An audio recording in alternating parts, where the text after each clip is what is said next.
In a world filled with sharks, bears, and killer bees, one man is brave enough to stay indoors to bring you the latest in gaming, movie, and pop culture news. That man is Tom Awesome, and this is the Outside is Overrated podcast. Hello and welcome to Outside is Overrated, a grown-up podcast about gaming and nerd pop culture. On this podcast, we discuss spreadsheets, video games, books, TV shows, movies, and board games. Thank you so much for joining us. I'm your host, Tom Solati, and we've got a great show lined up for you today. Today, we're discussing the first season of the anime, The Rising of the Shield Hero. We'll discuss how this animated series embraces video games, the strengths and weaknesses of the characters and plot, and we'll talk about where it ranks among other anime. Joining me for the discussion live from our studios in Roseville, Minnesota, are Munch Time, John Munch. Minnesota, I am in you. And Dr. B, Brian Camille. Hey. What's up? Welcome back to the show, guys. John, you've decided to visit Minnesota from Indiana. It's literally the first time I've seen you in like 10 years. You drove the family back here the day before a snowstorm. Are you regretting your life strategies and driving around in this terrific weather that we have? Nope, not in the slightest. I am glad to be back. This state's awesome, even though I've had to drive in more snow in the past couple hours than I have in the past decade. I am glad to be back in Minnesota. Yeah, I've almost been hit by more friends in their cars in the last hour, in the last 7 minutes than I have in the last 10 years. It was close, and I'll try to look to the right next time. Yeah, safety first, Brian. Brian, you haven't been on this main show since our Macross Do You Remember Love episode last year. Catch us up on a year of your life in approximately 2 minutes. Okay, real quick, by the way, I think that was the three of us, by the way, last time. So yeah. We're back together, boys. Yeah. Well, you're supposed to be on Scythe, too, and that didn't really work out. You're eating up my time. So anyways, clinics have been really busy. Kelsey and I got out to Jamaica for a little bit of a break, which was awesome. We left 48 hours before the worst hurricane in Jamaican history hit the island, so that was a pretty eventful thing. We've been doing the new season of Diablo 4, Season 11, which has been an absolute blast. I've been got into getting gifts for our godchildren. Actually, John here to my side. His oldest daughter Lydia is one of them. We've got a Wrinkle in Time for the girls. For our older boys, we got Starship Troopers. For our middle boys, for preteens, we got Ender's Game. For our young ones, we got Hobbit. And it dawned on me that maybe I should reread The Hobbit. And it turns out I never really read The Hobbit. Tom and I were in a play in 10th grade. I was Feely. I was a senior. I was Gandalf. It was great. It was a brutal name for a character when you're in 10th grade. Oh. Not great. Or 11th grade, whatever it was. You were super feely, dude. Oh, God. I could see you being feely. It was really unfortunate, and it hung with me for a year. But it turns out everything, I got to Mirkwood, it looks like, in that book, and just stopped. So, I have been loving this. It's my first full read through. I have about 50 pages left tonight, which I think I will probably knock out after the podcast. Oh, you're at the Battle of the Five Armies. Yeah, and it's kind of anticlimactic how quickly Smaug dies. He flies off across the city, gets shot, and that's it. And I'm like, could have we written that a little bit better? Well, if you want, we could all sit down and watch 9 hours of Hobbit. Absolutely not. No. I would rather have my cat rip out my eyebrows and eat them in front of me. Oh, okay, fine. We won't watch that. Oh my God. We should watch the Rankin Bass one. Or no, not Rankin Bass. That's the Christmas movies. But whatever the old animated ones, they're amazing. The rotoscope one? Yeah. The old Lord of the Rings, Yeah, where the actor trips and falls and they just left it in because they didn't have the budget to take it out? Yeah. Yep, okay. We should watch those. Yeah, that sounds awesome. I'd do that. I know you shouldn't deal in absolutes, but I can say with near certainty that I will never watch the second and third Hobbit films. My nephew asked me, so the nephews that got The Hobbit, one of the two, Arlo, asked, he's like, well, can we watch the movies? And I straight up you can do whatever you want in your spare time. I told him no. I told him no. I'm like, nobody. Well, can we watch them? No. But I'm like, I'll watch Lord of the Rings with you, but we're not going to watch that one. And I left it at that. If he wants to ask, we'll talk about it later, but that's as far as we're going with that conversation. Yeah, if he asks, you just tell him because it sucks. Oh, it was so bad. Yeah, a lot of nerd rage with Peter Jackson's The Hobbit. That's why I brought it up. I knew. Yeah. Way to poke the bear. Way to get me in the right mindset for podcasting, my friend. Before we launch into the main show, we'd like to say thank you to our sponsor, Premier Health. Check out their website at premierhealthmn.com. That's premierhealthmn as in Minnesota.com. If you enjoy our content, please support Outside is Overrated on Patreon at patreon.com/OiO. You can support the show for as little as $2 a month. If you enjoy our personalities, you can follow me on social. Email the show at overratedpod@gmail.com. Follow me at TomSlogic_OiO on X, Instagram, and TikTok. Follow the show at facebook.com/outside-is-overrated. And Brian, you want to give your address so people can just like ring your doorbell and say hello? No. Don't even look me up. That'd be great. What's the first number? I am an extrovert, but for all of you people, I'll be an introvert. First number is 9. Is it really? Look it up. And then I gotta like unlock my phone. I barely do that when I send you the show notes. I gave you the right first number. The other 9 are for you to figure out. All right. 4, 5, 6, 7, 8, 9. 10. Yeah, they're 9. Yep, I'm right. Thank you. All right. The Rising of the Shield Hero follows Naofumi, a gamer summoned to a fantasy world as one of 4 legendary heroes tasked with stopping apocalyptic waves of monsters. While the other heroes wield swords, spears, and bows, Naofumi is cursed with the shield, a defensive weapon that immediately leaves him isolated, underpowered, and mistrusted in a world obsessed with combat and status. It's based on a light novel by, I should have practiced these names, oh goodness, Aniko Usagi, Close. Yeah, that's good. who was a first-time author when this launched in 2019. The cast is stacked in both the Japanese and English dubs, with voices you'll recognize from basically every major anime of the last decade. The show launched in 2019. It currently has 50 episodes and does not have a Metacritic rating. Through Naofumi's perspective, we see that the heroes have a video game overlay. They can feed scraps of monsters into their weapons to enhance their skills. Brian, did this video gamey setup grab you right out of the gate? It's tricky because I think with this one, we'll talk about the kind of the narrative and how I felt about that early on later, but this early on, it felt so much more like high fantasy than it did actually a video game. Yes, they talk about leveling up and they talk about skills and they talk about different kinds of things with that, but you kind of forget that that's even a thing as it goes in because it just feels so much more like the high fantasy takes a lot more of the front seat when it comes to everything. I disagree to a minor degree. I think in the first couple episodes, they really hit that video gamey, like they really hit you with the video gamey stuff, and then I think it quickly shifts to high fantasy after that, and then like a lot of the video game stuff gets kind of pushed to the back seat for the latter 2/3 of the show. I mean, they use the word levels, they use the word MMO, they throw out jargon, and that's about to the extent that I took away from it. It's flavor text. Right? Yeah. They have the flavor text. I think when they bring back the other heroes, it kind of comes back in. And it's interesting how the world buys into the video game stuff, right? It's not just, now for me saying I have to level up. Like, it's tied into the entire world. Like, if you need to level up, then, you go here, and here's the starting zone. So if you've played a demo, there's some kind of interesting things there that they toy with and they show. But I do like that, they just got up and got moving. Right? They like the start of it was so amazing, which is like, hey, I'm Naofumi. I like video games. I opened this book in the library, and now I'm here. And level up time. That's about 8 minutes. Like 8 minutes, and you're there. Like, you're in.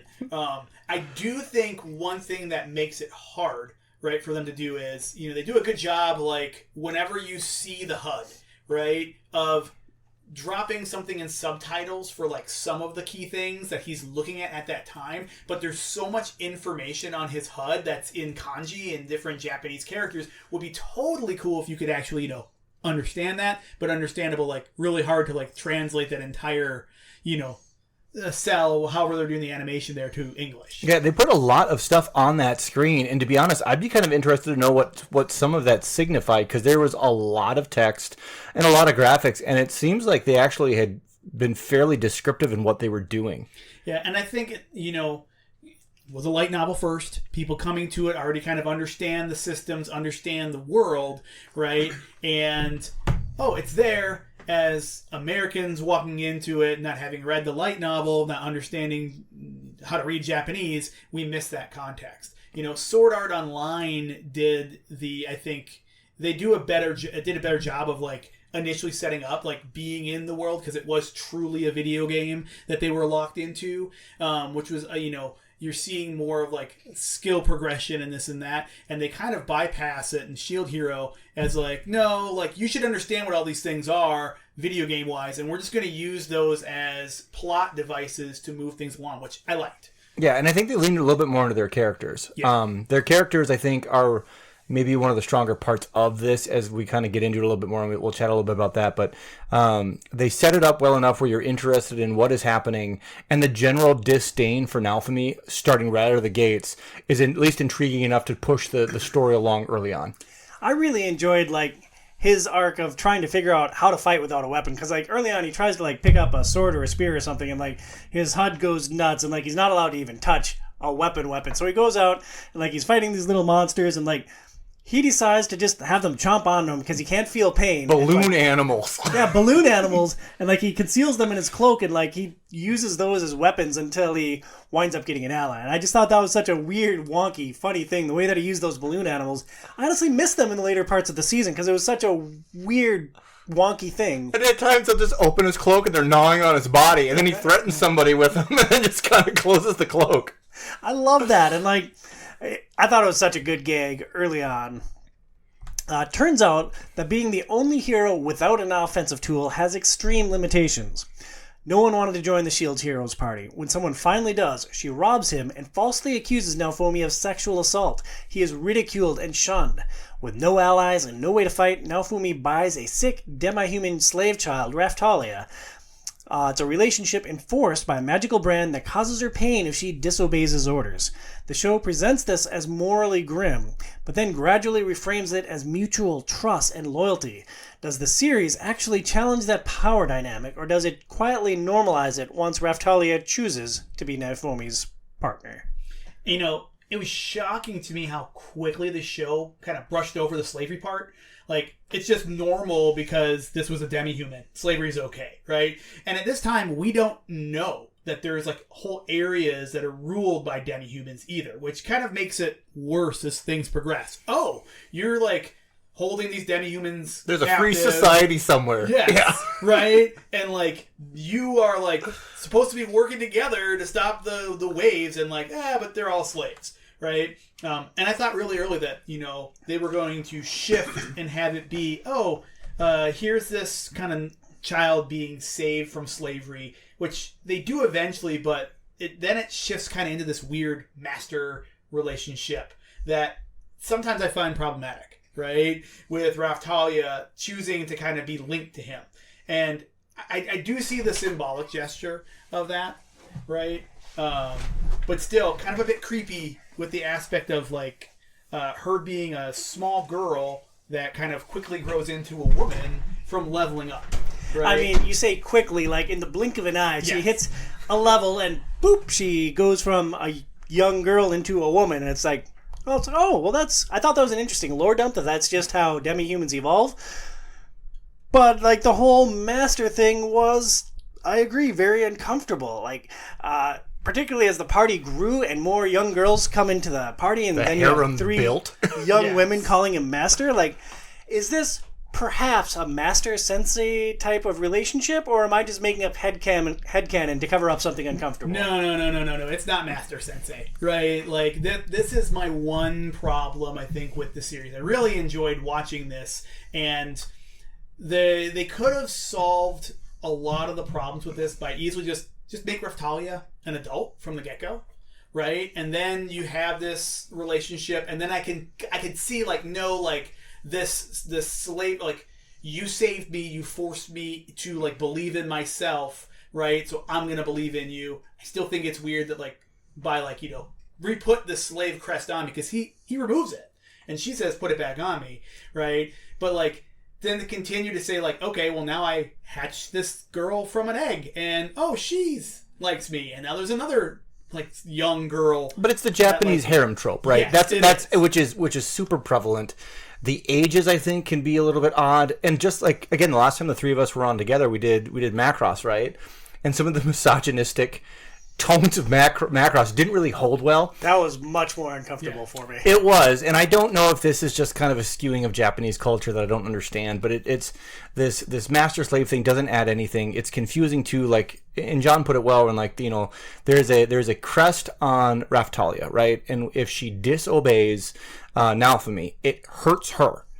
And he... like being shocked by the Emperor's light. Yeah, she gets lit up when this happens. And this is part of where I had problems with the pacing early on, some horrific things happen to Naofumi. And when that does occur, for a period of time, he is just an absolute POS. Like, he's hateful, he's mean, he gets this, picks up this quote-unquote slave girl. He has no empathy, apparently, for her whatsoever, because he takes her out to fight creatures. She doesn't know how to fight, and then when she doesn't, he electrocutes her with this ability repeatedly until she does it. I don't feel like that is her believing in herself. Is that offset, though? Because then they go to the restaurant and he gets her what another kid's ordering, and, like, she's never had real people food before? Like, after he abused her in the woods for, like, a day? Yeah. Stock, homie. Yeah. Like, yeah, I'm going to make you do this, and I'm going to force you into do this, but hey, here's a great meal. Yeah. Right? The core and the basis of their relationship is problematic. It almost comes across as like a mild form of kink, right? Because at one point, I don't think that master, it doesn't seem like it's an entitled rank. It sounds like it's a dominance thing. And then eventually what happens is, like John had mentioned, the tattoo is removed, the brand is removed, and then she has it painted back on for him, and like bends over and puts her cleavage together, and oh look, I did this for you. And then later on, it does lead to a moment of levity. Because Raftalia, at one point later on in the series, much later, we're talking like episode 20 out of 26, she's having these flashbacks of like how Naofumi believed in her and loved her. And one of the flashbacks is her not attacking and him electrocuting her. She's like screaming in pain, but the rest of them are like tender moments. And I'm like, why did you stick that in there? To get the full picture of their relationship, I They guess. needed the full picture, clearly. Yeah. And I think the slavery bit is the most divisive thing in the show. On the one hand, it feels sweet to see what a dark place their relationship came from and how they bonded and grew together over the course of the adventure. But on the other hand, does it say, either intentionally or unintentionally, that slavery isn't all that bad, and that with the right kind-hearted master, slaves could end up loving their master in their situation, which I vehemently oppose any reference to that mindset. But like, is that what the show is trying to do here? Well, let's also just take a step back and let's talk about the slave trader, who is obviously a evil, messed up dude. Like, they paint him in this like picture of like, he has joy with what he does. Yes, Naofumi, come. Oh, we're going to paint the crest on her. Like, he is like when you see him, you're like, oh, that's a bad dude. Like, he is drawn like a bad dude, and like He reminded me of the clown from Cowboy Bebop, like the clown enemy. Yeah, that makes sense. I can see that. Right? So, like, there's, like, everything in that slave trading, like, and, like, Naofumi keeps going back to the guy. And they're buddies! They're like, they become, like, business friends! Best customer, right? So, it's just this weird thing where, like, okay, it's part of this world, but, like, it's still really messed up. And then, like, I do kind of, like, it's interesting with Naofumi because, like you said, he becomes this jerk. Right? And actually, like, wildly dark, mean human for a minute. I loved that aspect. I love the fact where he's like, you guys are going to think I'm this jerk? Well, then screw you. Just bottomed out. You made me this monster, so here I am. Be this monster. And I'm going to go take it out on this girl that's a part dog. I love that. Raccoon, And, like, the way I kind of viewed what he was starting to do, what they were trying to do was like, fine, I'm going to be this bad guy. But he still goes in there and he could have gotten any slave. He could have gotten any demi-human in there. And he saw Raftalia. And like, the guy was like, no, don't get this one. Yeah, she's not long for this world. Like, you talk about her dying. So, like, they could have gone into that where, like, show him, like, his inner monologue and said, I'm going to save her. Like, I'm not who they say I am, right? And I think we're just kind of left to kind of, like, hope that, oh, he's not really who they say he is. Like, well, then he showed us that he's not who they say. Like, that's better than telling us, right? Like, they showed us that he does have a kind heart, and, like, he does embrace and nourish those around him, those who give him a chance. And I think maybe this is just me trying to make nice for a show that I loved. I feel like they're trying to show that positive things can come from the most bleak of possible backgrounds. I still think it's problematic that he took her out to a field, gave her a sword, she didn't know how to fight, and then he straight up electrocuted her for hours on end until she defeated the balloon monsters. That part still, if whatever context you want to add, that's pretty dark. She's a child holding a sword, doesn't know what to do, and he's like, well, if you don't do it, I'm going to cause you pain. And that's what he does for like a day. Yeah, I've been watching The Penguin, and like there's a remarkable parallel in the middle of that first season to... What's the parallel? Short version. Hangman. The electrotherapy with Carboni's daughter. Don't know it. Oh, yeah, it's like episode 4 of the first season. Didn't watch the show. Thanks, Tom. Yeah. Okay, well, great. Like, the way I think someone might be listening to it. Why Yeah. you ask me about I it? was Like, interested. Tell me all about it. Like, Anytime Tom talks about lore, I'm in. I know you are, big guy, but for people who have seen The Penguin, like, it's an interesting correlation. And then even with the Slave Master too, Philo, which is the second character that essentially Naofumi adopts, also comes from the Slave Master. So like it kind of all comes from there. Now hers is a different circumstance. She's almost like a lottery that he wound up essentially winning. Like he bought a blind box egg Yeah. and hatched a chocobo that can transform into an angelic young girl. Yes. Yeah. Which again is slightly problematic. I will say though, like there is when you eventually you get to the point where you have these Melty, Philo, and Raptalia. All these girls, right? And you can kind of see as you're watching season 1, like, oh, like there's this like now the green-haired girl at the end, I don't know her name, like, yeah, he's gonna continue to have this harem of girls around him. And he's kind of like oblivious to it all. And like what helps me is when I look at like Philo and those, it's like this. As long as they treat it like the brother crush, it's like, oh, like I want his attention because he's like Master, my big brother. Then it's done well, right? And you see that sometimes where like how come Raftalia is getting to hug Master? I want to. And there's no Master. Behavior from him that is. And he's not inappropriate. Yeah, that's the thing. There's no behavior from him where you're like, oh, this is creepy. He treats them like kids. And that's just the heartstring that I was going to pull on, John. As a fellow girl dad, like, he is often building these young girls, these young women up and, like, empowering them because he envisions himself getting through the waves and going back to his world. And he wanted to build Raftalia and his party into a place where they could continue to protect the world even after he was gone, which caused a lot of strife with the party. But outside of the weird, awkward Master Naofumi stuff, like, I really appreciated the way that he built up his party. And it's a trope. I mean, Yeah, that's it the is. thing. It's just a trope. I'm hoping it doesn't continue to go down the path though, or like you see they're setting it up where Raftalia and Naofumi are going to have a relationship, right? And we'll see how, if they do that, if it's done well or not, and how it all plays out. Yeah, they're going to make beautiful quarter animal babies. It's going to be great. One more thing, going back to slavery. I forgot that I had this follow-up question lined up. Raftalia is one of the main characters. She's a slave that Naofumi buys early in the show, and they wind up bonding and growing together, and it is at times very sweet. Does the subsequent use of slavery in the trial to clear Naofumi's name change our perception of how slavery is portrayed in this world? Because it is used as a device to make certain characters tell the truth about their actions. But it's not about the mechanism or the societal mechanism of slavery in that situation. What happens is she's essentially given Malty, whose name is also mine. Two different names. We'll talk about that later. Confusing. But it was used essentially as a way to force a confession. So like the brand itself is essentially like it is your switch, right? That's what it is. It is a switch with which to drive the individual to do what you want. So I guess I don't view that portion as anything that's, I don't know, making up for what happened earlier, because all they're using is this mechanism that they use with which to exert control over a little girl. They're just using it to force someone else to tell the truth. So it doesn't really add anything, I think, to soften the blow, if that's the best way I would put that. One thing to note, though, they don't lose the brand. She is still under the spear hero Motoyusuke, I believe. Motoyasu. She's still under spear guy. She's still under his control, because at the end, he basically. At another point where they're like, well, spear guy, go ask her, right? And like she lies to him, and if she lies to him, it zaps her. So like she doesn't lose that tattoo, that crest. She is still his slave in his party, which I find, I don't know, there's no, he didn't buy her, right? But she is branded to him as a master relationship. She is, I think, branded. There is some aspect of control that is outside of her internal, inherent, sovereign nature. So that I can see where you're coming from with that. I think it's fascinating that they use this thing to control a compulsive liar, that every time she lies, she just damages herself, and she can't stop.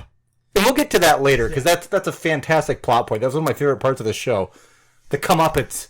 We're going to bury that for just a little bit, though. Naofumi and Raphtalia bond as they level up. When the first wave comes, the duo works to save a village from monsters as the other heroes hunt glory. The other heroes, Ren, Itsuki, and Spear Guy, are consistently framed as arrogant, shallow, or catastrophically wrong. Are they intentionally written as foils, or does the show rely too heavily on making everyone else incompetent to prop Naofumi up? I don't feel like Ren and Itsuki. So Itsuki is the archer, Ren is the swordsman.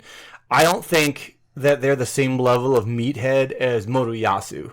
Which later on I found out, like, he has a big character arc change, and he winds up getting his own, like, spin-off. Like, apparently there's enough character development there that he gets his own thing. I think the mechanism, though, is needed, though, because Motoyasu is attached to Mine/Multi, and Multi is a princess that lies, and it claims that the Shield Hero essentially tried to sexually assault her, which kind of starts this disgusting reputation that winds up following the Devil of the Shield for most of the show. Yeah, it's the ambush that Naofumi walks into at the beginning of the show that colors the entire world's perception of him. Like, the show makes it very clear that he did nothing wrong. She tried to get him to drink, and he's like, I don't drink alcohol. And he goes to bed early, and he wakes up, and you find out that he's framed, and it becomes this whole snowballing effect. Robbed? Just yeah. Based on her lies. And, like, it really set the stage for how Naofumi was going to interact with the world from that point forward. Yeah, and I don't. So with Ren and Itsuki, I think that those two are a little bit more level-headed. I think that Motoyasu has to be this stupid. Otherwise, this mind dynamic would kind of fall apart. He has to believe what she's saying. But there's other parts that it doesn't really make sense, because, like, they're called the Cardinal Heroes, right?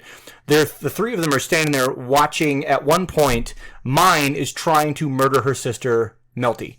Okay, so you've got the official princess name for Mine is Malty, her sister Melty. Now, Malty is trying to murder her sister because they're claiming that the shield has brainwashed her. And the other heroes are like, well, that seems excessive, but they don't stop her. They're just, like, letting her blast her away and try to murder her. And it's just like, at no point do they even try to stop her from doing it. So, in that respect, incredibly stupid. And it doesn't really make sense to me why they would allow that. But there really isn't any defense I can make for Motoyasu. Yeah, I mean, I think that the other heroes, right, doing something they think is right, but always having to have, like, Naofumi come and clean it up was fantastic, right? Yeah, for sure. You know, all the messes they made for great episodes with Naofumi coming in and, like, not only, like, cleaning it up, but making it better. Oh. And, like, building up the people that were wronged by the other heroes' actions. Like, Naofumi spends a tremendous amount of time in the show building people up, not just his party members, but, like, every village that he goes to, everyone he encounters. Really. He's a healer and support character to his core. Like, I think that the other heroes were intentionally written as foils, and, like, you have Spear Guy at the exact opposite end of the spectrum. I think it also helps, too. It adds depth because, like, Ren winds up slaying this big demon dragon, and when the body dies and it rots away, it essentially causes a plague on this town. Itsuki essentially wipes out some sort of, it's not like a governor of a region that's supposed like a corrupt governor. Yeah, and winds up leaving it, and it devolves into chaos. So it's the part that's fascinating is, like, Ren and Itsuki, it seems like they're trying to make decisions that on the surface, oh, these are good things we're doing. These are noble endeavors. And then the cool part is that they also show, hey, there's a second part to these equations that they just ignore and walk off. And then it comes to Naofumi to have to come and deal with it. And I loved that. I love that. And nothing was simple. He was real pissy about having to clean up after them. Like, he was real upset about it. Like, especially that dragon episode that was, like, poisoning everybody.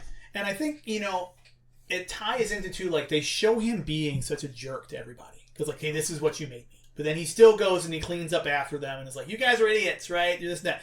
And I wonder if, like, again, we're condensing a light novel into an anime, right? And I wonder if, like, there's even more of Naofumi being a jerk, more and more of it that makes it that much easier for, like, Ren and the other heroes to be like, no, of course he's brainwashing. He's this horrible, horrible person, right? Let's also not forget that there's also massive propaganda against Naofumi. So like an entire church that is set against him. And a kingdom. Like everybody. It's like everybody. Doctoring footage, right? Like, when they doctor that footage to where, like, it's Naofumi and Philo and everybody, like, actually, like, trying to save Melty. right, from being kidnapped, right, and they like show them like no, and like you can see like they're fighting all these guards and like using like the blunt of the end of their swords and like not hurting them, and they show it on purpose, and the magic users record this, and then they show them rolling it back and then editing it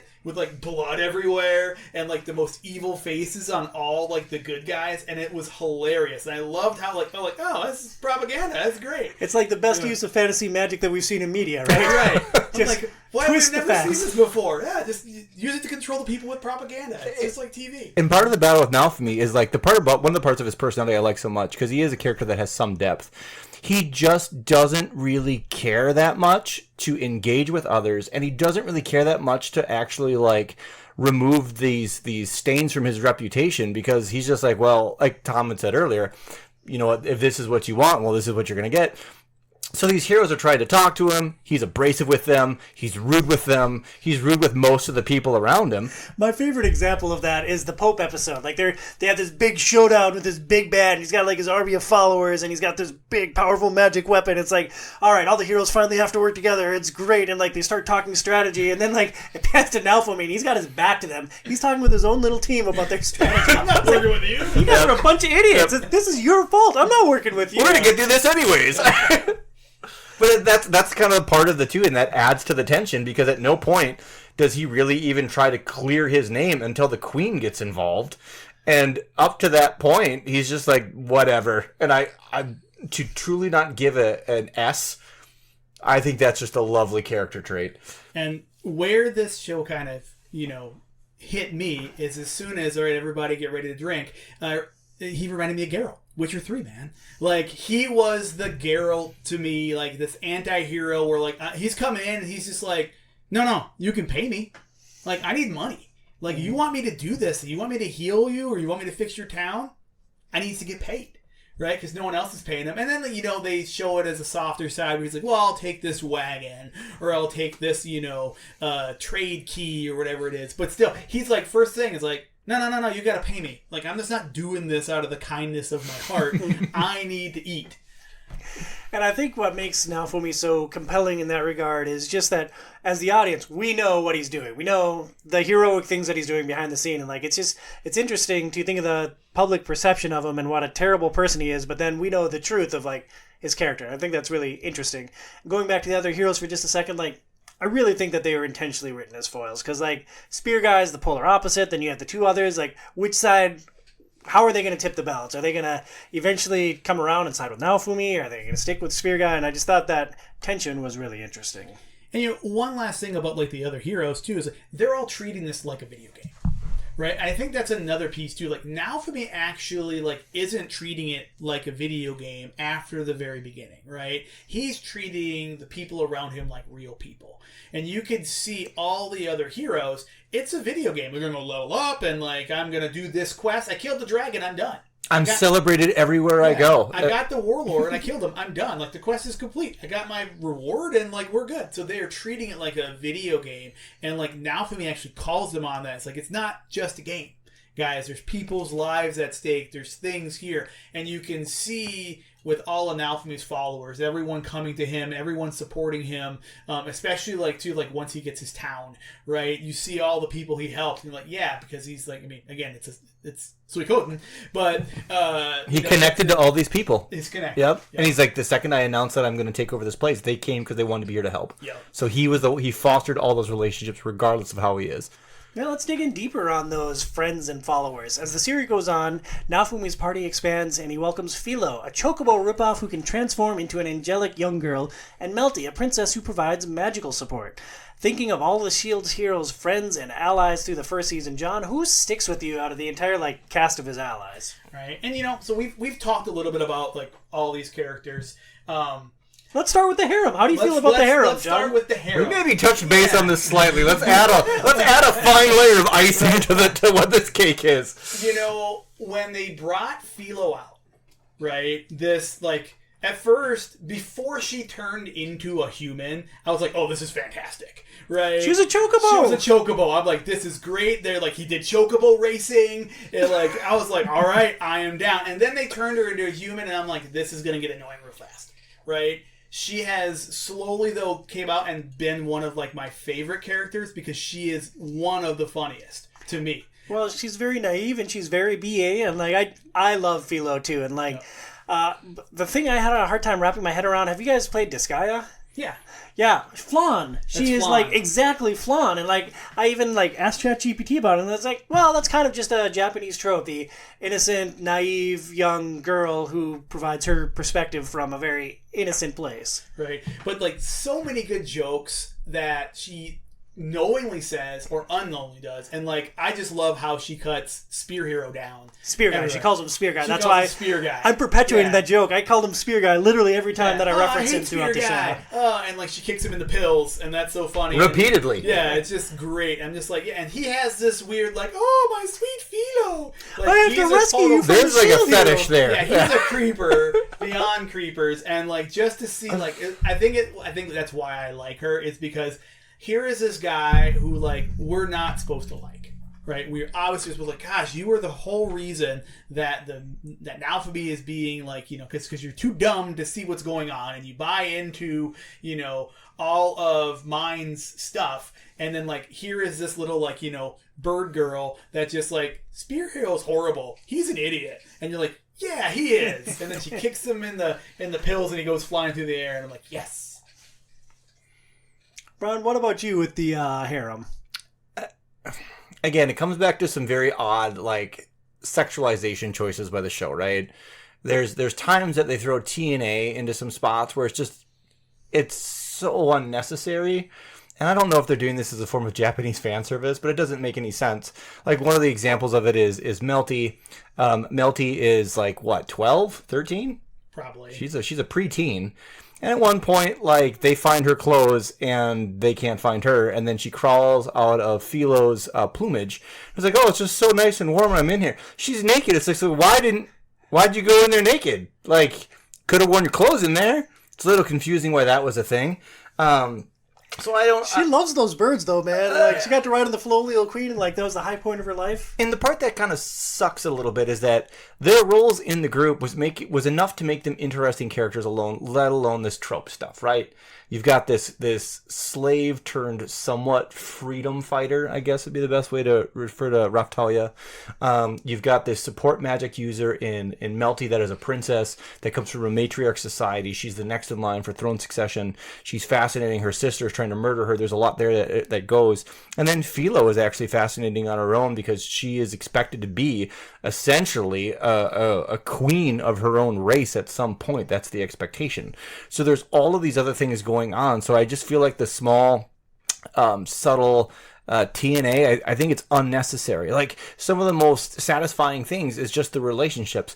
Like, the relationship later on between Melty and Philo is cute as hell. Like, they love each other. They want to be around each other. Like, at one point, Raftalia is like, oh, yep, it's just going to be us tonight. Melty Or and... how about how Melty protected her at the one evil dude's castle? Yeah. And Melty and Philo are having a sleepover because they just miss each other. And it's just like, oh, those relationships are interesting. I'm not interested in some of this. We've got the nonchalant protagonist and the bunch of underage women that want his attention. It's interesting that you brought up the TNA multiple times and the sexualization as a negative of the show. It didn't really faze me. Like, I just glossed right over it for the most part. Like, there are a couple What times... does that tell about you, Tom? What does that say about you? There are a couple times specifically with the brands I'm like, oh, well, that... boobs, okay. Mm-hmm. But outside of that, like, I didn't... What'd you think about Melty getting naked? It's like, oh, well, kids do weird things, man. Well, I suppose you're a dad, so maybe I don't have that perspective. Yeah, like, honest to God, if my oldest, like, stripped down and crawled into a bird, I'd be like, that's not the weirdest thing you've done today. She's a little bit younger than Melty, though, so it is different. John, what's your perspective on the sexualization of these main protagonists? I'm actually siding more with you on this, Tom. I didn't see the actual sexualization as much with Philo and with Melty, right? Definitely with Raftalia, you see it. There's the whole... because, look, you have a Prime episode where if they wanted to do it, they could, where they go to the hot springs, right? And they do a little bit with Raftalia, right? Because she's a grown-up. And they don't with the other kids, right? Which, good, right? Thank you. And, like, so I do see, actually, I see more with the, like, again, I kind of see that relationship almost with Nalphabe treating both those two like little kids, right? And like you see Melty having the crush on the big brother, right? That's what I'm seeing there. And he like just is kind of like, yeah, whatever. Like he's not treating her in that way. Like as it's not the harem to him. I guess the only and it's not really a counterpoint. Like the only part that I would say to that is a little bit unusual is that the crush that Raftalia, Melty, and Philo have, to me, comes across fairly uniform amongst them as a group. It's not like one of them seems to be more affectionate than others or things like that. All of them seem to exhibit the same level. And I don't necessarily think that that's problematic. Not really. But at the same time, it didn't need to be there.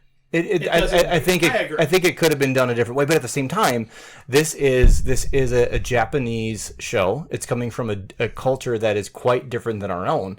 And I'm sure that there's a lot of subtext there that would matter more to me if I was in Japan. Chicks dig the bad boys, man. Like, Naofumi can't help it. He's the baddest hombre in town. He's got the reputation. He's got all of it. So going back to the sexualization of characters for a second, the one character that I did notice sexualization with was mine. And I think that's kind of the point with her. Like, she's supposed to be like this regal figure, like perfectly put together. And like, that's one of the reasons that Naofumi falls into her trap in the first place, is because she's beautiful. He's attracted to her right out of the gates. Yeah. He was locked in. And I was wondering if she was going to be evil or not, because I'm like, what? She seems really nice to him, and then she robbed him and accused him of rape. So I was like, oh, okay, so... Oh, she's a bad Yeah, woman. she is totally evil. They're letting me know how I should feel about her. They also do sexualize the queen as well. Oh, when she's putting on the armor? She's putting on the armor. Of course, the one time my wife walks into me with me watching, they're fitting it to her bosoms. I'm like, damn it. It's like, let's getting ready for battle. And it's like, well, gotta secure the girls. Right? Push them up to her face. Gotta protect your assets, right? That's right. So Like, if I were to go into battle, I'd have like the biggest nut cup on, man. Like, you can talk to Spear Guy. He's got one. yeah, we could be homies. We've got plenty more to dive into in our discussion of Rising of the Shield Hero. But first, let's hear a word from our sponsor, Premier Health. This episode is brought to you by Premier Health, home to Dr. Brian Camille and Dr. Kelsey Camille, two chiropractors who know a thing or two about keeping your body aligned, whether you're in our world or an alternate reality. Unlike the heroes in the Rising of the Shield Hero, your health is no game. At Premier Health, they specialize in everything from sports injuries to accident recovery and Chaos Shield conundrums, helping you feel better one adjustment at a time. So if your back feels like you took on a monster like 10 levels too high, or you're ready to upgrade your health, visit premierhealthmn.com and schedule your next move. You rushed through that awfully quickly. I hate reading my own ads, dude. This sucks. You almost screwed up your own website. Dude. That's how much I hate this part. All right. Well, all together, guys. Premier Health, because the best defense is feeling your best. Yeah. Check out their website at premierhealthmn.com. That's premierhealthmn as in Minnesota.com. Brian looks physically uncomfortable right now. After hitting the level cap, Naofumi is blocked from leaving the country for class upgrades and dragged into a confrontation with the church. The Pope attempts to kill all 4 Cardinal Heroes, believing they've become destabilizing forces that can no longer be controlled. This climax forces Naofumi to choose between letting his rivals die or saving the very people who wronged him, ultimately clearing his name when the Queen intervenes. Brian, was this a satisfying payoff to his anti-hero arc through Season 1? It was, even in that same moment like you had mentioned, like they're like, all right, let's get this Pope, and that's where he's still like explaining to his team how they're going to do this by themselves. And it's hard because in this particular situation there's this it's fantastic the Pope is the bad guy, but he busts out this weapon that has no backstory, no explanation really, other than it is all of the heroes' weapons combined, and it's unbeatable because he's got a bunch of people praying. So that was just kind of like, I think that the Nemesis could have maybe been in a different way. The cathedral thing was cool. Well, let's go back to the people praying for a second, because like we talked about the slavery and like how divisive and how like all the negative connotations along with slavery. The church was literally burying people to draw their life essence to perform the spells to try to take down the heroes. Like those followers were praying to death, literally praying to death to power the Pope. I'm a Catholic, so this doesn't feel that far off base. Well, let's remember, it's also the Church of the Three Heroes, right? So like this church, Yeah, they excluded. yes, Yeah. like well, not only excluded, it's the shield devil. Right, like they have demonized the shield hero, and they are utilizing him to like basically be their foil to like take over this power. And now like the Pope's like, yeah, look, the shield, and like all these guys are evil. Let's smite them all. So I do love how I loved him being the villain, also because like there was these interactions you had with him earlier, right? When like now for me needed to get the holy water. They wanted to like, get their new level or their new scale upgrades and this and that. So they're running into the opposition from the church. So it's kind of cool to see like, oh, they were this big bad behind the king and Malty's actions at the very, very beginning, right? The church has been behind everything. And there's some backstory there too, because the king at some point, there's something going on. The king was married into the royal family. So this is a matriarchal society. There's something that they don't explain yet, that the king was wronged in some way or perceived way by the shield hero at some point, the former shield hero. And it's interesting because the church also on their insignia, it is the bow, the spear, and the sword, no shield. I'm wondering if they're going to give some backstory on what exactly happened with some of that. I think they have to, because Because it seems like there's something interesting, right? They tease a previous shield hero with the Flolial Queen, too. So, like, there's got to be some tie to the past that they're just dangling here. Yeah, and but I will say the fight was interesting enough because the Pope was overpowered.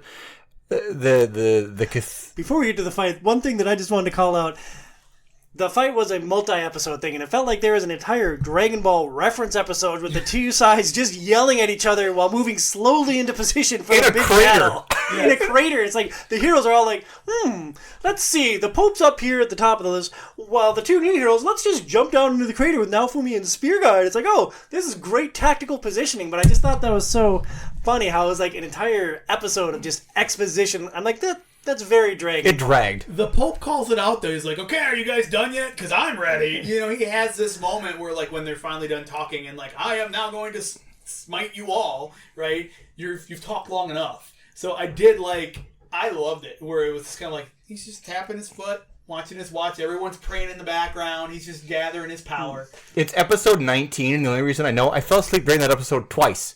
Oh. Twice I got halfway through. Twice I woke up to episode 20, and twice I had to go back to halfway through going, where did this end? Now, the one thing I did like about that fight was I loved how the Pope was defeated using, what was it? It was the blood sacrifice. Blood sacrifice, which is a wildly kind of disgusting thing that I think he got it from the dragon, right? Naofumi got it from the zombie dragon? It's something from the chaos because it's shield. with the I gem, didn't really right? understand it. I think because it came from the gem. The gem of the chaos of the dragon. Yeah, so basically what happens is like he summons up this massive, like, it's not really a dragon, it's almost like an apparatus, but like it essentially bites the Pope, but to do it, Naofumi has to just rip apart bleeding. And like, in fact, he has to recover for like almost a month after using this thing once. And the understanding was like he was fully prepared to die. That part I thought was actually cool. He was like, look, okay, if I'm going to end this, I'll give up my life to do it. And I thought that was actually more of an interesting thing than maybe the fight itself. Because the fight itself was kind of dragged out.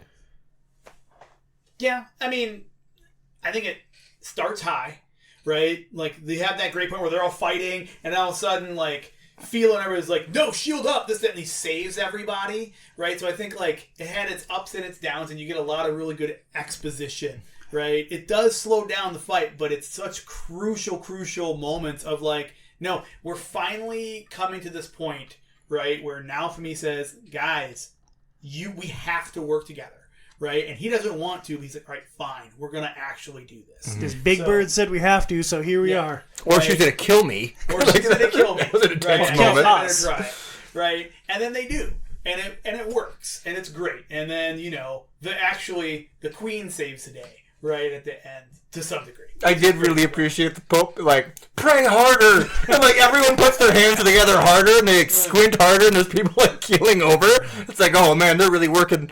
Yep. Yeah, and, like, those people keeling over, this world has very little regard for common life. And I thought that was an interesting theme throughout. One thing we kind of glossed over, just before that big showdown with the Pope, he tries to surprise attack both Naofumi and Spear Guy, and Naofumi has to save his enemy, his mortal enemy. He saves everybody because Philo tips him off at the last moment.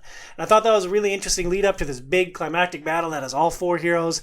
And I thought that was almost 2/3 of the way through the show. So I thought that was a great way a lot of those threads came together. And then on the last leg of Naofumi's journey, the party travels to an archipelago for some power leveling before the next wave. The group bonds with another pair of awesomely powerful adventurers. They stumble across an alert that the next wave is exactly 2 days away, which barely gives the Queen time to evacuate the islands and prepare an army. The climactic battle of the season once again paints the other heroes as woeful idiots. It sets the stage for a larger, world-spanning conflict, and it pits Naofumi and his allies against unexpected foes. John, how epic was that climax for Season 1?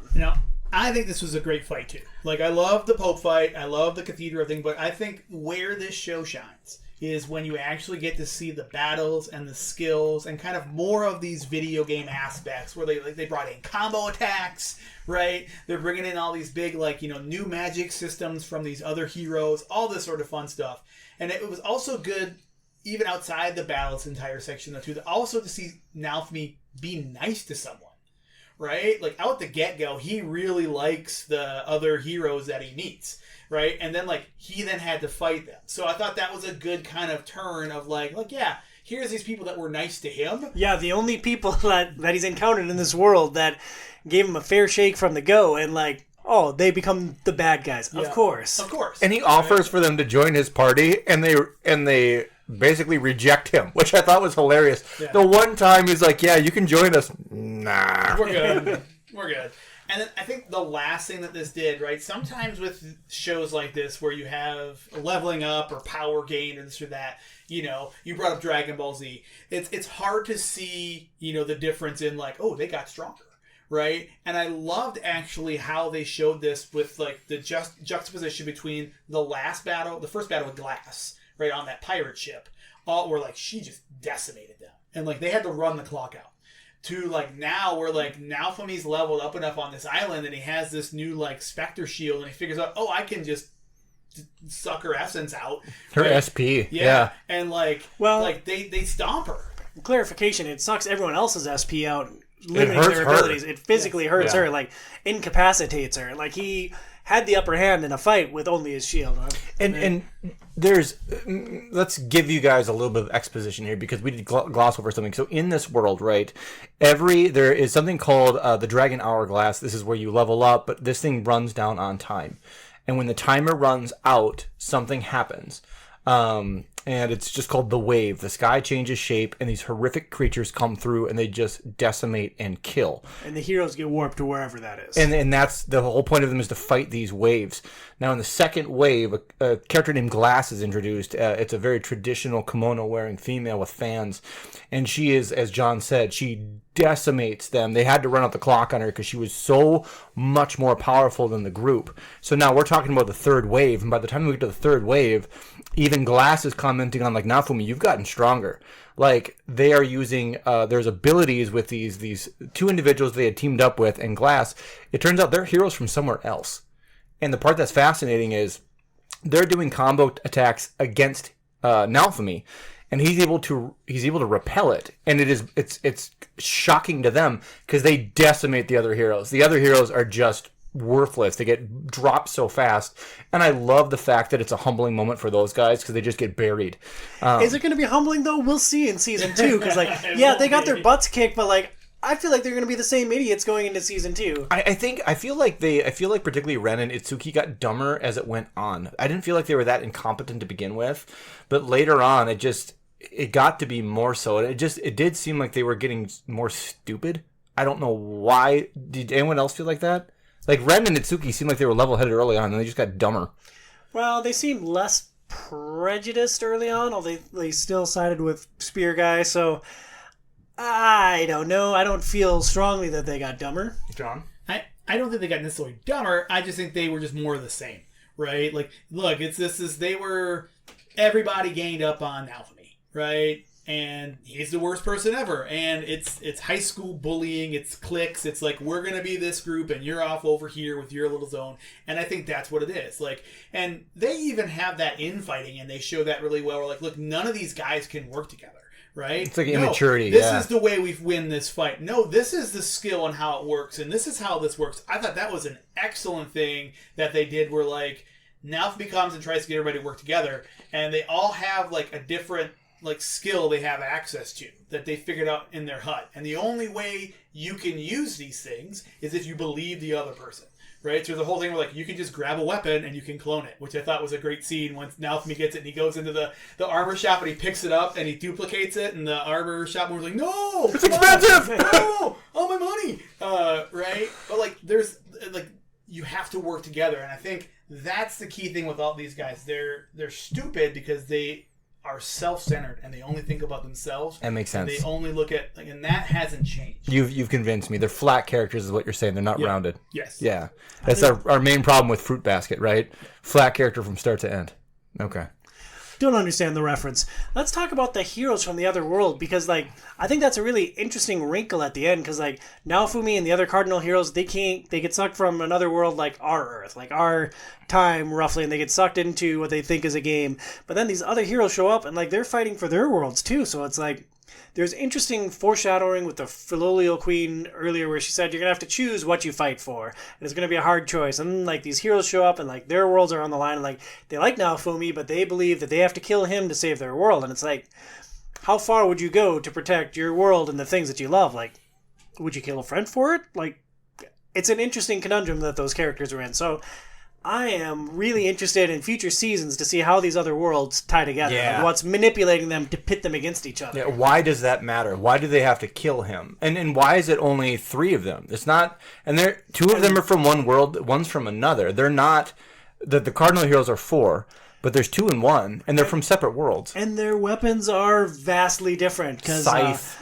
Lark fights with a scythe, and Gen Magic with gosh, I can't remember her name. It's something like Elizabeth or something. Yeah. And then Glass uses more traditional like magic or fans. Mm-hmm. So I think that it's fascinating that they come from different worlds with different heroes with different weapon sets. It's like what's the end game here? Well, and like I made a note when I watched the Glass episode, the first one she's in, and I'm like, oh, what this seems to me like, again, this is like an MMO type deal, right? And I'm thinking like a gamer. I'm like, oh, well, this is a raid. The whole thing is like they're in. I didn't pick up on the raids. Yeah, right? That's perfect. This is like a raid, right? Like they're different factions or it's different servers, and you're like raiding the different thing, or it's different games from different servers, and like is it something where like they're fighting for like resources or this or that to expand their game world? Like that's what I'm interested to find out, and like it's gonna tie into what the Filolio Queen talks about. Right, and that's what the interesting point is. Like, it's this whole point of: are you going to save your world, or are you going to save your people? Right, because people like in the past they've won and they've saved the world, and no one has ever saved the people. My question then is the Shield Hero, is the old Shield Hero at least a core piece of this? The Filolio Queen has got some opinions on him because he helped her. He raised her. Her, but then we've got the king, we've got the church. These things are all against this individual. So is there more lore to what he did to put this where it is? Is that why there's bias?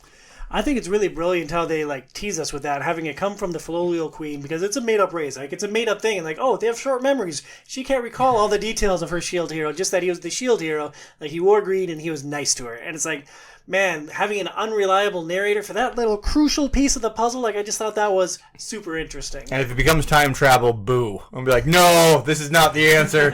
Naofumi in a DeLorean is not it. Well, now that we've talked about Naofumi's journey and his allies, let's discuss the show in a more broad sense. Brian, what does Rising of the Shield Hero do well? Once you kind of get out of the first so many episodes where it's a little bit, for me at least, it was up and down with just kind of how Naofumi was. Now, I understand that he was wronged in such an intense way, But for him to be so callous and mean, and particularly with Raftalia initially, and maybe there's some nuance there that they're not leading us to, that he was choosing her out of some form of grace and kindness and empathy.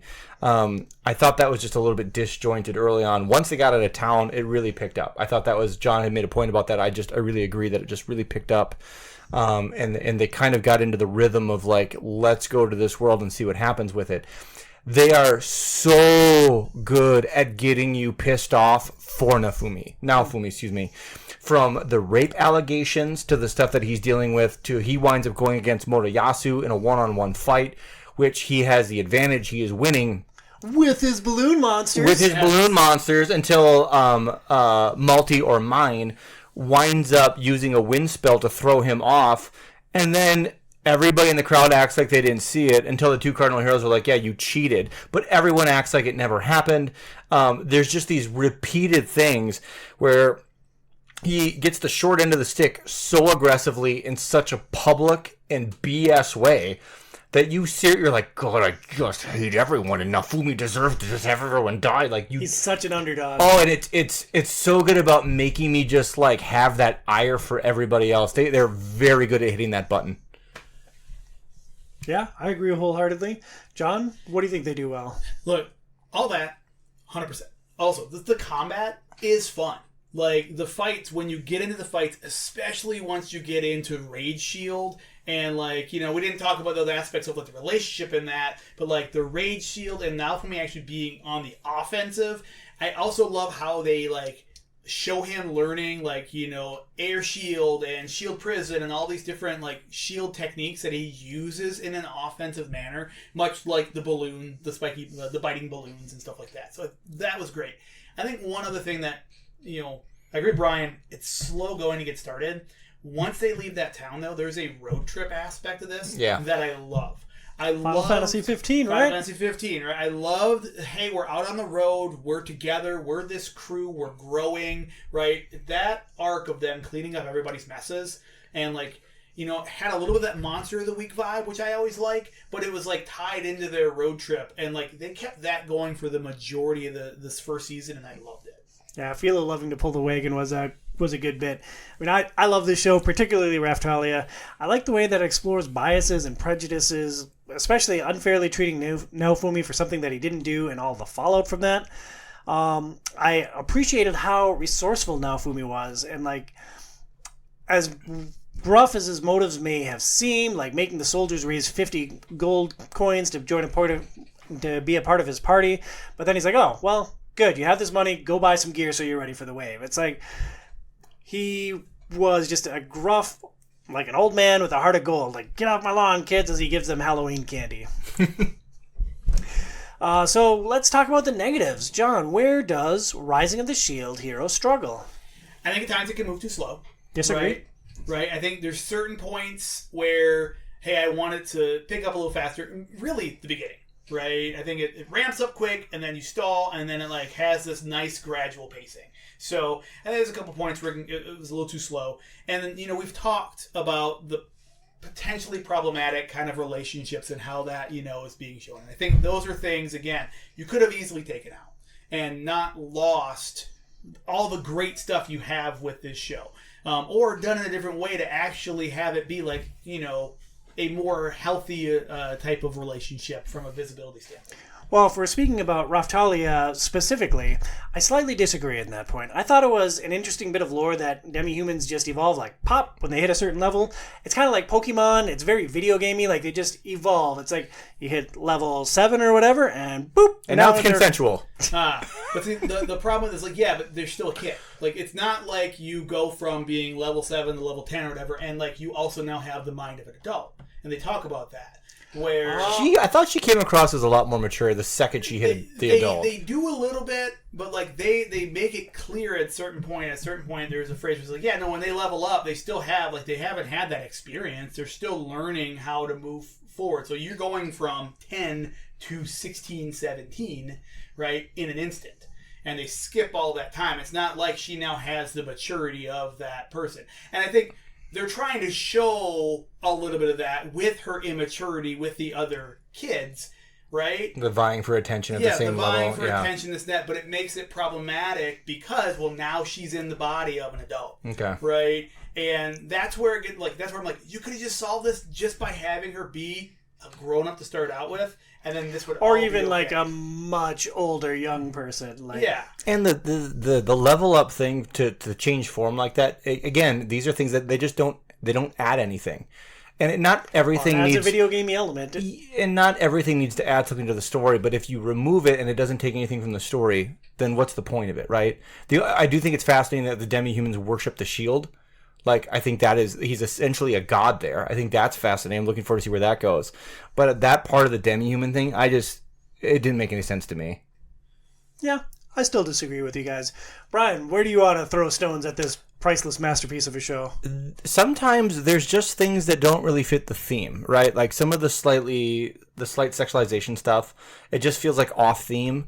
It really showed up when they were punishing the king and Multi/Mine. So I'm kind of confused why Multi, who is a princess, the older sister of Melty. Let's set the trial up just a little bit. So Okay. There's a reckoning. The queen knows that the shield hero was innocent of the allegations, right? And so she wants to clear his name, so she decides to hold a trial and doesn't tell the Cardinal Heroes that it's a trial. She paints a slave crest onto Multi or Mine. Multi, right? Yeah. Both names. Both are correct. And so she can no longer lie for the sake of the trial, and it essentially clears Naofumi's name, right?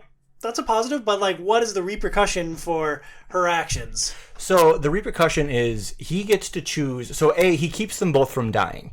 The queen at one point she's like, the only way to deal with this is I have to kill my husband and I have to kill my daughter. What they did was so severe they have to die. And her initial plan was of Melromac. Is that the name of the place? Yep. Yeah. She's like, well, Naofumi can see that she is struggling. The queen is struggling in this moment. They're at the guillotine. And he stands up and says, hey, we don't need to do this. We can punish them in a different way. And the queen's plan was like, look, I'm going to give up my life in their place if this gets that far. Now, the punishment is where it gets a little bit weird, right? Because he's like, well, we're going to change their names. And he's like, the king will not go by the king. He'll go by Trash. I'm like, okay, that makes kind of sense. It's on theme. The show has never been really overtly aggressive with really anything. And then Multi is the princess's name. Her traveling name is Mine. Why she has two names, that never makes sense. Who cares? Clearly, it's been your favorite part of her character. It's clearly. But the part, because I just have to remember that it's the same person. But they change it. So Multi, they will, anytime that she is being presented as Multi, they will call her bitch. Which just seems kind of aggressive for the show. Like, it just didn't seem to me that the show needed that kind of aggression. Or maybe it just felt off theme. And maybe this is just a vibe thing. The second part was that her traveling name will be Whore. Which I was like, bitch and whore? And then they refer to her at times. Like, the queen's like, oh, yeah, there's bitch. Or, oh, yeah, there's, oh, don't forget whore. And it's just like, it feels off considering what the theme has been. Remember what she did to him in the first episode? She basically accused him of being a rapist, right? I feel like this is in the grand scheme of things, like this is Naofumi's flip. Like, when you think about, like, all right, well, what's the punishment? You made me carry this monster, and now you're going to be publicly mocked wherever you go. And I get that. But even with the rape, they even played that down to a certain degree. Oh, they found her bustier in this thing, or oh, he assaulted me. But like, these words, maybe in English, they just have a stronger connotation. Yeah. I want to start by saying I do not condone calling a woman bitch or whore under any circumstances. Those are labels that I just don't like, don't appreciate, and don't want in my media. That being said, I think Naofumi saving her and the king's life in exchange for rude new names was a strong moment for the show and a strong moment for his character. I wish it had been a different label. Like, he should have called her Fart Nuts. Yeah, I think that's the thing, right? They could have chosen different things. The names... I wonder if it's a translation issue. And it could be. It's just the names they're not off-putting, but it just doesn't follow the same kind of flow as everything else. And if that's what I'm complaining about... I mean, I genuinely enjoyed this series in a way that I didn't think that I would. That part, particularly when the queen's trying to refer to her daughter in different times, it just feels jarring, I guess, as the queen's like, Melty, oh, bitch. And I'm like, I feel like it could have been a funny joke with a different label too, like a less emotionally charged label. Like Moose Knuckle. America. Like, that would have been great. Yes, the verbiage used doesn't translate well. Right? I think you guys are right. Pick a different verbiage on it. I understand. I like the punishment, though. I think the punishment fits, and I think where they're going for, and I wonder if it's translation, but I do think they were trying to do a juxtaposition of what they did to Nalfi in the beginning. That makes sense. Right? And that's where I thought they were going with it. It is really jarring when then the next episode, they have this whole scene where, like, they call her normal name, and they're like, no, you're adventuring. So they make it a point to try and get both names out in one joke, and it's like, they only do it one time, and it doesn't land. Yeah. Yeah, well, I mean, it feels like those are very minor quibbles with the show. So, like, Brian, where does Rising of the Shield Hero land for you among modern isekai? Don't look at me. I didn't write that word. Isekai. Isekai. I had to look at what the word actually meant. This was a prompt from ChatGPT. Is this upper tier, middle of the pack, or deeply frustrating? I mean, the only one that I know besides this is maybe Digimon. And I don't really have a lot of memory of that other than that T-Rex red one. So I'd say this is number one because I don't really have a pool with which to draw. Well, let's dunk it in a different pool then. Like, where does it stack against other anime in your estimation? I wouldn't put it up with Castlevania. I think Castlevania was better. I think Castlevania had more depth. But I was. It takes sometimes a lot for me to be involved enough to go through 26 episodes of a show. My time is very limited. And you did this in a relatively short time frame because, like, this is our February episode. We're recording this on December 30th. It's one of the earliest shows we've ever recorded because our man John Munch is in the house, yo. Yeah, John was the gift that came early. Here's what John Munch cost me by being here and forcing this timeline up. I am obsessive about hitting 10,000 steps every single day. I was on a streak of 171 days, and I was 250 steps away. I knew that I was close, and it's like, oh, well, we have things lined up every night until John's here. We have to finish Shield Hero tonight. And so, like, we go down, we finish the show at 12:30, and I'm like, I didn't feel my watch vibrate.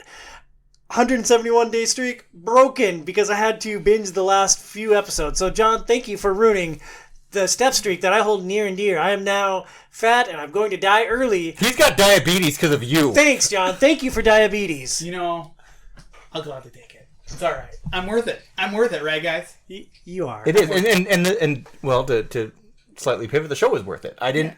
It's hard for me to put so much time into things. Like, there's lots of shows that are great. I'm sure Dexter is great. I'm sure Breaking Bad is great. I don't have the time to do some of this stuff, right?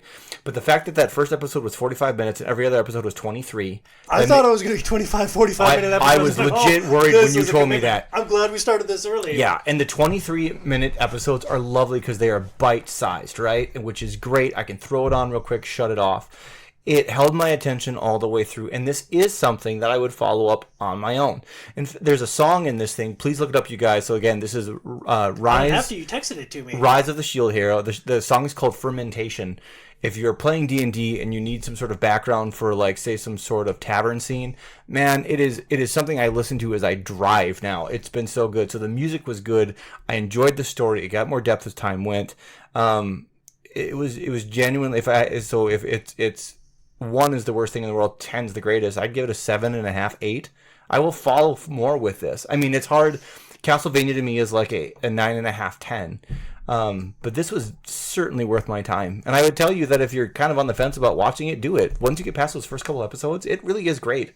I like those first couple episodes too. Like, this is a solid 9 for me. I really, really enjoyed Rising of the Shield Hero. Does it compete with Cowboy Bebop in my head? No. Castlevania we watched for the show, also much better. It was significantly better than Dragon's Dogma, so that's a win. So, I don't know. I really enjoyed the show, so it's hard for me to be objective about it because I really enjoyed the ride. I didn't think the first episodes were slow. Like, very first episode, a touch long with that 45 minutes, but outside of that, like, once I was invested in the characters, I was all in. John, where does it land for you? It's funny, when I went through notes, I put it middle of the pack. Right, but as we've been going through, we've been talking about it, like, really, it's higher than that. Because the characters do shine. It does strike a chord in numerous spots. And, like, I've watched some other isekais, like My Hero Academia, thank you, I can't talk tonight. Stuff like that. And they always, like, I harken back to me, like when we used to watch, like, Yu Yu Hakusho and things of that nature, where, like, there's these serial things. And, like, the one thing I always liked about that was like, you're getting these battles and you're getting these fights, and like the one thing I want to see more in the next seasons, right? Keep the characters. You want to move into that 9-10 spot. Give me more skills. Give me more like lore, and give me more action in it. And I think you're going to rank it up. Me going from like a 7, 7.5 up to that 9, 9.5 potential. Yeah, here's hoping. Phoenix has read online that the second season is much worse than the first season, but that it picks up again in season 3. So if you do decide to move forward with the show, like just a heads up, there might be some rough sailing ahead. Anything else you guys want to get off your chest about the rising of the Shield Hero? Look up the soundtrack. The music is good. Fermentation is good. In fact, like the first time that song pops up in a scene, I was like, oh my god, I gotta look this thing up. So there's more to it than just the show. And if the show has great music, great characters, and honestly, the art design was pretty well done, I don't think it's not worth your time. Yeah, one other thing that I wanted to know just about the production of the show. It is the first thing the author had ever written. It was, I believe the show was done by the author of the light novel. It is his first writing credit. So like for a first season of a first project, like there is a lot to love in Rising of the Shield Hero. And that's going to do it for our discussion of Rising of the Shield Hero. Next month, Pat, Joey, John, and I will be back for our annual OiO Book Club. In the same podcast feed, we'll drop our Game Club discussion on the old isometric CRPG Arcanum in the middle of this month, and we'll break down the front half of Hollow Knight Silk Song in March. Thank you so much for listening to Outside is Overrated. Please review us on your favorite podcast platform and support our show on Patreon at patreon.com/OiO. For Dr. B, Brian Camille, and for Munchtime, John Munch, I'm Tom Sidlacek at Tom Sidlacek OiO. We'll talk to you next month. Stay inside, kids.